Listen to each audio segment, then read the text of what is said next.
때로는 지금 소통 트레이너 오종철 그리고 욕 테라피스트 이영석이 진행하고 있는 꼴찌들의 통쾌한 승리 162회 건강독서문화연구소 백용학 마스터와 함께하고 계십니다. 어서 오세요.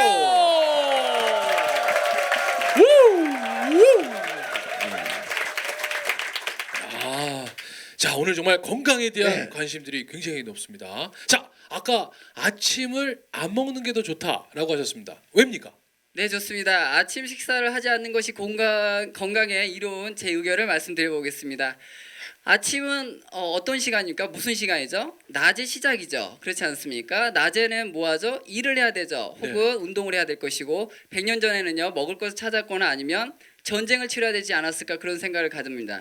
그죠? 몸을 쓰는 시간이라는 것이죠. 그러니까 몸을 쓰기 위해서는요. 우리 신체의 장기에서 어떤 부분이 움직여야 될까요? 네, 좋습니다. 근육을 움직이기 위해서는요. 오장의 어떤 부위가 활성화돼야 되죠? 그렇죠. 심장하고 폐가 활성화돼야 되겠죠. 그리고 또한 올바르게 행위를 하기 위해서는요. 뇌가 활성화돼야 되지 않겠습니까?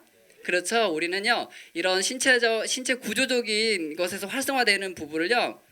자동으로 움직이는 부분을 우리가 자율신경이라고 그렇습니다. 이 자율신경은 교감신경과 부교감신경이 있는데 낮에 주로 활동하는 신경이 몸을 움직이는 신경계입니다. 그래서 교감신경계라고 그러는데 이 교감신경계는요. 심장과 폐, 뇌와 근육들을 활성화시킵니다. 그런데 밥을 먹게 되면 어디가 움직이죠?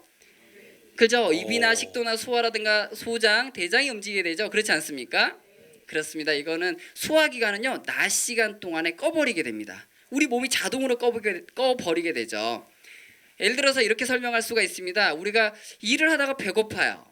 정말 배가 고팠어요. 그러면 밥을 먹지 않습니까? 그러면 다시 일할 수 있습니까? 졸립지 않던가요? 맞아요. 공부를 하다 보면 이렇게 배가 고파. 그런데 배가 고플 때 다시 밥을 먹게 됩니다.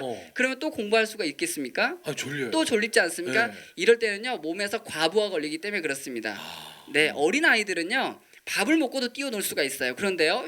어른들은 쉽게 밥을 먹고 나서 그 다음 행동으로 옮기기가 쉽지가 않습니다.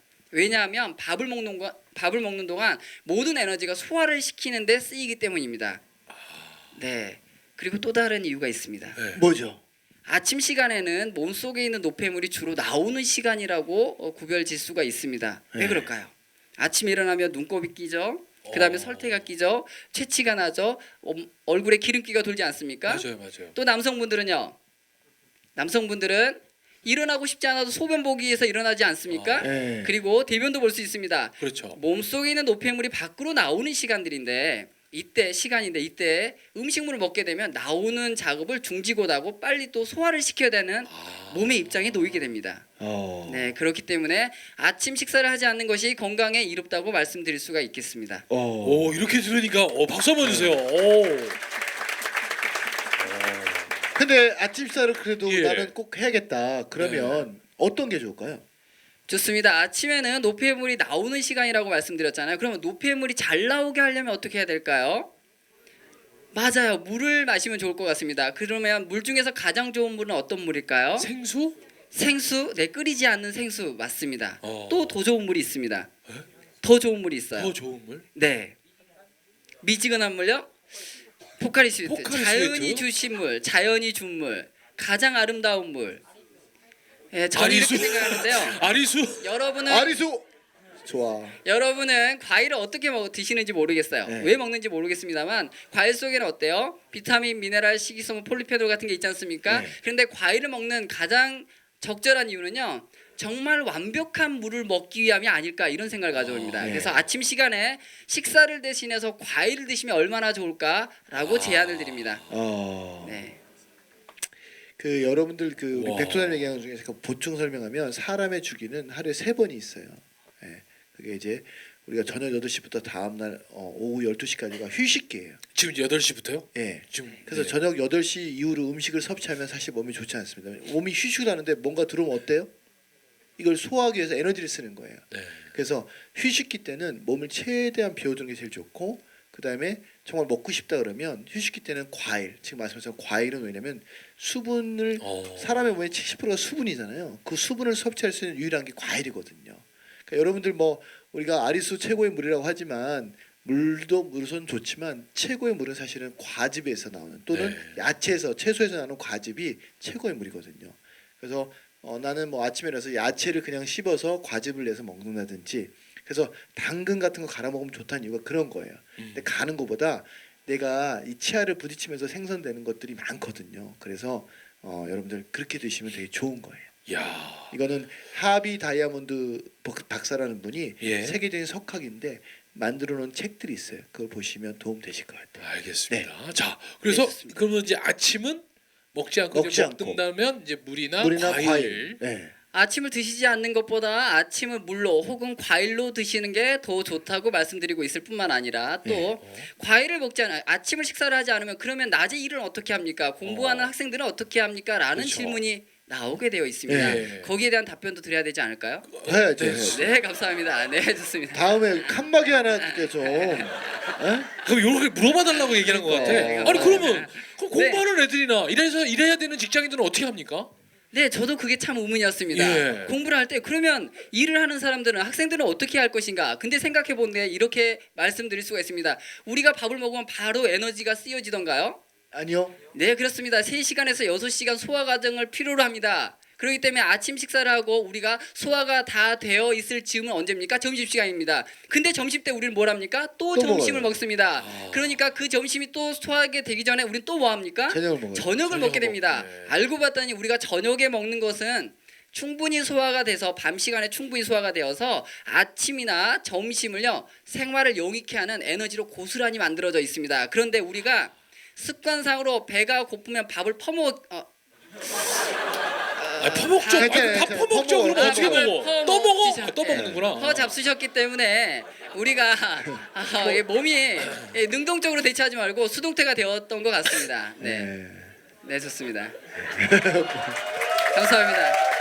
여러분 아침 식사를 하지 않으면 자제분이 더 공부를 잘할 수 있습니다. 그리고 저 안정적인 수업 태도를 가질 수가 있습니다. 직장인들은 일에 전념할 수 있다고 말씀드릴 수 근데 있습니다. 이게 와. 제가 이제 왜 말씀드리냐면 우리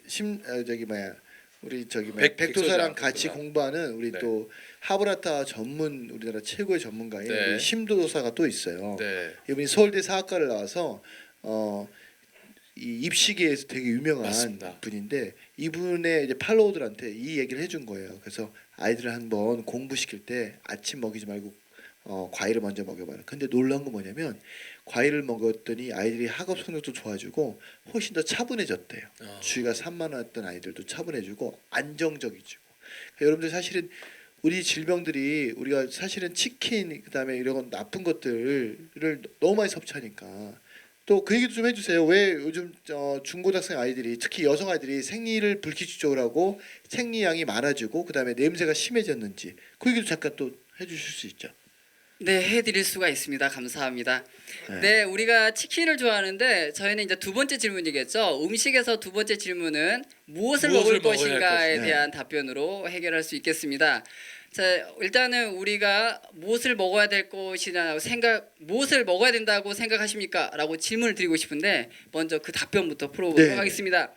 우리가 닭을 키울 때 정상적인 사육 과정을 거치지 않습니다. 우리가 보통 2년 만에 성체로 되는 닭이 보통 3개월, 6개월 만에 성체가 되는데 우리가 먹는 닭들은 대부분 알에서 깨어나자마자 45일 만에 잡아가지고 저희가 먹습니다. 다시 말씀드리면 닭이 털 나는 속도보다 살 찌우는 속도가 더 빠릅니다. 어쩌면 우리가 45일 만에 먹지 않으면 그 닭은 죽어버릴 수도 있는 닭을 우리가 먹고 있는지도 모릅니다. 그리고 주로 먹는 부위가 어디 있습니까? 도톰한 다리살과 닭가슴살 아니겠습니까? 네. 원래는 이렇게 얇아야 되는데도 불구하고 이렇게 도톰해졌습니다. 왜 그럴까요?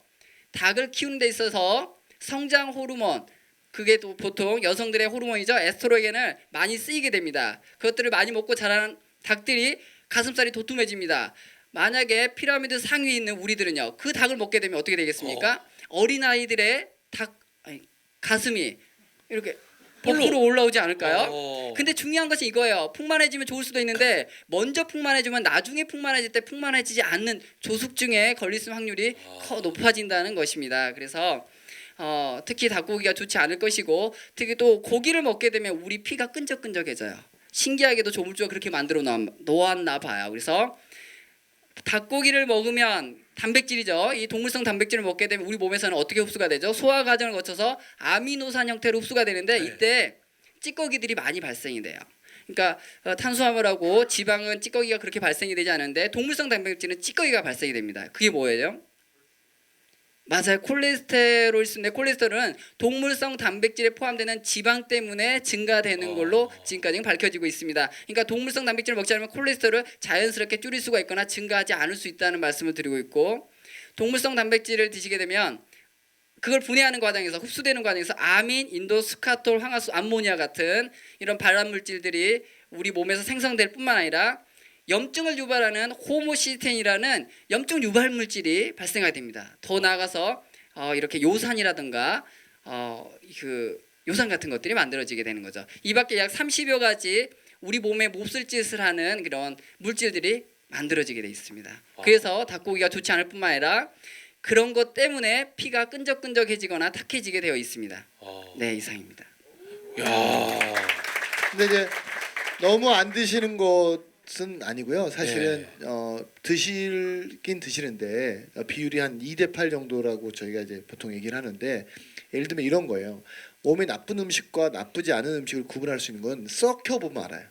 썩혔는데 냄새가 독한 거 있잖아요. 그건 몸에 들어가도 똑같이 썩거든요. 그 얘기도 좀 해주세요. 네, 그렇습니다. 감사합니다. 우리가 뭘 먹을 수 있다는 것은요, 소화시킬 수 있다라는 것입니다. 그렇기 때문에 고기를 드시지 않는 분이 고기를 갑작스럽게 먹게 되면 어떻게 됩니까? 토하거나 설사를 하게 됩니다. 그건 왜 그럴까요? 소화시키는 능력이보다는 대장 속에 고기를 분해할 수 있는 힘이 없기 때문에 빨리 내보내거나 아니면 들어오지도 못하게 토해버립니다. 네, 되셨죠? 그래서 원래는 그 장의 상태가 우리의 몸의 건강의 상태라고 이렇게 직결되는데, 건강의 상태와 직결되는데요. 고기를 분해할 수 있는 그 균들은 이렇게 우리 인간에 그렇게 유익하지 못합니다. 그리고 채소나 곡물을 분해하는 균들은요, 대부분 또 우리 몸에 유익합니다. 그래서 고기를 먹고 충분히 소화 흡수를 잘 시키신 분들은요, 오히려 몸이 점점 망가지고 있다라고 생각이 될 수도 있습니다. 그래서 고기를 막 나는 소화가 잘 돼라고 생각할 수도 있지만, 한편으로는요, 고기를 많이 분해할 수 있는 균들을 증식시키고 있다라고 볼 수도 있습니다. 그런데 저희는 이렇습니다. 고기는요, 건강한 사람이 드신 거는 그렇게 문제가 되지 않습니다. 여기는 뭐예요? 건강하고자 하는데 건강하지 못한 분들을 위해서 제가 도와주는 일을 하고 있다고 그랬잖아요. 그러니까 건강이 비로소 망가졌어요. 지금 불건강 상태에 이르렀어요. 그분들이 건강을 찾기 위해서는요, 당분간이라도 약 2개월에서 3개월만이라도 동물성 단백질을 드시지 않는 것을 권장합니다. 왜냐하면 2, 3개월 동안의 동물성 단백질을 섭취하지 않으면 그거를 분해할 수 있는 대장의 균들이 죽어버립니다. 왜 그렇죠? 먹이가 더 이상 들어오지 않으니까. 근데 이게 문제예요. 먹이가 들어오지 않으니까 죽을 때 애들이 그냥 죽지 않습니다. 먹이 좀 주세요 하는 게 뭐예요? 나 오늘 고기를 먹어야 되겠는데, 왠지 생선이 땡기는데, 이러한 메시지라는 것입니다. 여러분 2, 3개월 동안 꾹 참아버리면 다음에는 고기의 냄새가 맡기 싫어질 수도 있습니다. 한편 2, 3개월 후에 건강해지고 나서 고기를 먹는 것은 저는 곧 이렇게 말리진 않습니다. 네. 그러니까 건강할 때 먹는 거는 그래서 먹지 말아야 될 5가지 좀 알려주세요. 그러니까. 그럴까요? 이렇게 동물성 단백질 좋습니다. 이미 다 알고 있어요? 저는 이제 사실은 농산물을 다루니까 그렇죠. 그런 공부들을 저도 이제 나름대로 많이 하니까 사실은 주로 고기, 또 생선, 계란, 우유, 또 한 가지 더 있습니다. 밀가루 음식을 권장하지 않습니다. 밀가루 음식을 왜 권장하지 않습니까? 밀가루는 곡물이지 않습니까? 라고 반문할 수 있습니다. 그렇지 않습니까? 근데 우리나라 밀가루는 우리가 섭취할 수 있는 양의 5%도 채 되지 않습니다. 대부분은 미국이나 호주에서 건너오게 되는데 태평양을 건너오게 되지 않습니까? 벌크로 건너오게 돼 있어요. 그때 넘어올 때 태평양에서 그 벌크선에 태양빛이 습하고도 또 태양이 내리쬐지 않습니까? 그럼 어떻게 되겠어요? 썩을 수가 있잖아요. 그럼 안 썩게 하기 위해서 어떻게 해야 되겠습니까?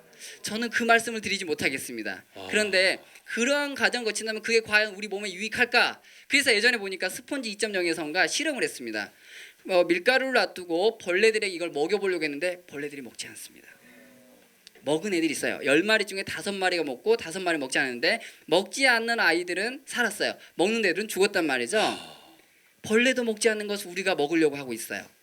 그럼 우리는 뭐가 되는 거예요? 실험을 제가 잠깐 도와드리면, 집에서요 밀가루 있죠. 저렴한 밀가루하고 우리밀 제품 사다가 어항 있자 수족관에다가 한번 두 양쪽의 수족관에 양쪽에 따로따로 넣고 한번 실험해 보세요. 한쪽은 다 죽어버려요. 네. 그래서 왜 우리가 쓰는 뭐 비누나 샴푸 같은 것도 간단하게 실험할 수 있는 것 중에 일반 샴푸하고 우리가 조금 좋은 샴푸랑을 양파를 넣고 한번 부어놓고 실험해 보세요. 그러면 우리가 얘기하는 좋은 샴푸는 양파가 자라지만 나쁜 샴푸는 양파 절대 자라지 않거든요. 그래서 사실은 우리가 고기도 마찬가지예요. 여러분 잠깐 우리 백도사님 얘기를 도와주면 왜 우리가 고기를 먹지 말라고 하냐면 찬물에 씻기는 기름이 제일 좋은 거예요. 근데 여러분들 고기 튀기고 나서 그 찬물에 씻겨요? 안 씻기죠. 어떤 물에 씻겨요? 뜨거운 물. 그럼 우리 몸이 그걸 씻겨내려면 몸을 얼마나 데펴야겠어요. 그래서 우리가 나보다 높은 온도의 음식을 못 먹게 하는 거예요. 그래서 우리가 그냥 간단히 생각해서 여러분들 케이크 먹다 나오면 찬물에 한번 씻겨봐요. 씻겨요? 안 씻기죠. 정말 나쁜 음식인 거예요.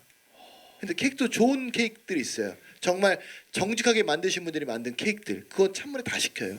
크림도 되게 좋은 크림을 쓰고 하기 때문에 그래서 그런 것들. 그다음에 또 우유도 왜 먹지 말아야 되는지 좀 얘기해 주세요. 야. 네, 우유는 저의 의견이라기보다는 석학들의 의견이 지금 난무하고 있는 상황입니다. 그러나 우리가 그 사실을 잘 모르고 있는 것 같습니다. 우유 이전에 밀가루 말씀부터 마무리 지어보겠습니다. 밀가루는 그런 상태로 우리나라에 들어오기 때문에 이 밀가루 만들어진 음식을 먹게 되면 그와 같이 어항 속의 고기와 같이 물고기와 같이 또 벌레와 같이 우리가 생명을 잃어갈 수도 있습니다. 벌레도 먹지 않는 것을 우리는 먹고 있다는 것이죠. 그럼 우리는 뭐가 되겠습니까?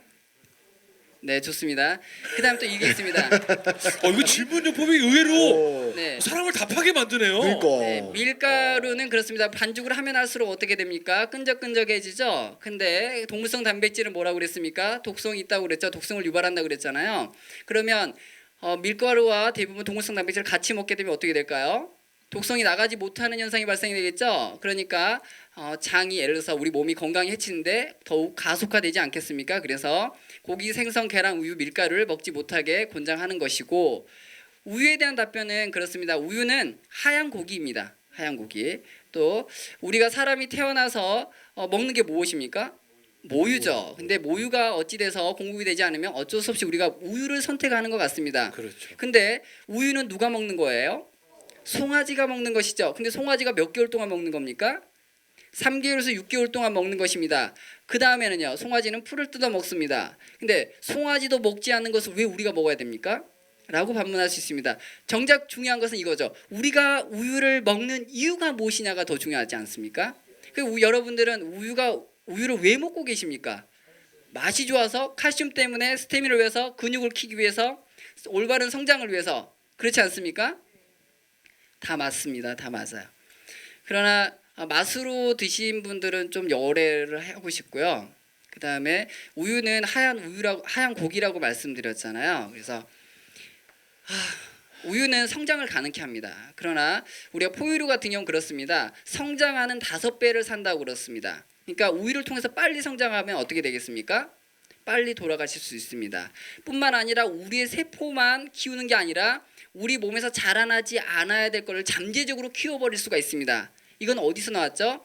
EBS 다큐 스페셜인가 나온 것 같습니다. 2014년경에 저세에 관하여라는 프로그램이 있습니다. 거기 가보면 우리 성장 인자 중에 암을 성장시키는 IGF-1이라는 게 있는데 그것까지 같이 동반 성장을 시켜버립니다. 그렇기 때문에 혹시 어른일 경우에는 우유를 권장하지 않습니다. 혹시 또 지금 불건강한 상태라면 권장하지 않는 것입니다. 더군다나 암에 지금 걸려있는 상태라면 더더욱 권장하지 않아야 될 거라고 저는 생각이 됩니다. 좀 더 진행해 보면 우리는 칼슘 때문에 또 우유를 먹지 않습니까? 그렇죠. 근데 정작 놀라운 것은 우유를 많이 먹는 낙농업 발전 국가일수록 골다공증이 심하다는 것입니다. 그건 데이터가 있습니다. 네, 그렇습니다. 그래서 현재 핀란드라든가 덴마크 같은 경우는 우유를 권장하지 않습니다. 그런데 우리는 어떻습니까? 초등학교에서 우유송을 만들어가면서 우유를 권장하고 있습니다. 왜 그런지 잘 모르겠습니다. 우유를 먹으면 칼슘이 점점 부족해집니다. 왜 그렇죠? 우유는 아미노산, 단백질을 우리 몸에 흡수되는 과정에서 아미노산으로 흡수가 돼요. 우리 몸에 산이 점점 쌓입니다. 우리 몸은 어때요? pH 7.4를 유지해야 되지 않습니까? 이 알칼리가 균형이 깨져버리면 생명이 위협을 받습니다. 근데 우유가 들어오면 우리 몸이 산성화되겠죠. 이거를 중화시키기 위해서 우리 몸 속에 있는 저장된 뼈 속에 있는 칼슘을 꺼내 쓰기 시작합니다. 오히려 우유 속에 있는 칼슘이 잘 흡수가 되지 않을 뿐만 아니라 우유를 먹음으로 인해서 우리 몸이 산성화된 걸 중화시키기 위해서 몸속에 있는 칼슘을 되려 꺼내 쓰는 형국이 되어버리고 만다는 것이죠. 그래서 50대 여성분께서 골다공증이 걸리셨어요. 근데 50대 여성은요 30대부터 골다공증을 예방하기 위해서 매일 우유 한 잔씩을 드셨습니다. 근데 검진해 보니까 골다공증 중증인 거예요. 그러면 이제부터는 어떻게 해야 됩니까? 그 여성분은요 병원에 나서자마자 우유를 2컵씩 드실 것입니다. 왜냐하면 한 컵 드셔도 걸렸기 때문에 이제는 2컵을 드셔야 된다고 생각할 수 있습니다. 이게 알고 모르고의 차이입니다. 여러분 알면 건강해진다고 생각합니다. 와우. 자, 그러면 고기, 생선, 밀가루, 우유, 계란 이거는 저희가 이제 안 먹으면 되겠어요. 그러면 이거만큼은 꼭 먹어야 되는 음식도 있는 거죠. 네 그렇습니다. 자, 그러면 이거는 또 저희가 3부에 네.